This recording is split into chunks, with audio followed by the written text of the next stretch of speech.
থেকে জল অপচয় বন্ধ করার জন্য একটা সিস্টেম আয়োজন করেছি, যে সিস্টেমের মধ্যে রয়েছে একটা ব্যাটারি, একটা বাজার, একটা সুইচ, আর এই সমস্তটাই ডিসি কারেন্ট, তাই এখানে শক লাগার কোনো ভয় নেই। এখানে আমরা একটা ট্যাঙ্কের মতন একটা পাত্র নিয়েছি, যেটাতে জলও পূর্ণ করেছি, এবং সেটি একটি নির্দিষ্ট মাত্রায় আসার পর এই তারের সাথে টাচ করলে সেটিতে এলার্ম বাজবে, এবং যেমন দেখাচ্ছি আমি এরকম।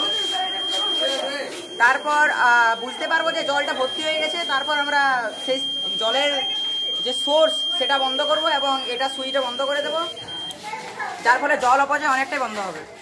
এই বোতলটির গভীরতা নিচের দিকের গভীরতাটা বেশি, তাই অনেক দূরে জলটি পড়ছে, এবং তারপরে ছিদ্রের গভীরতা এই নিচের গভীরতার থেকে কম, তাই এই গভীরতার জল একটু কাছে পড়ছে, এবং তারপরে গভীরতাটি সেকেন্ড গভীরতার থেকে কম, তাই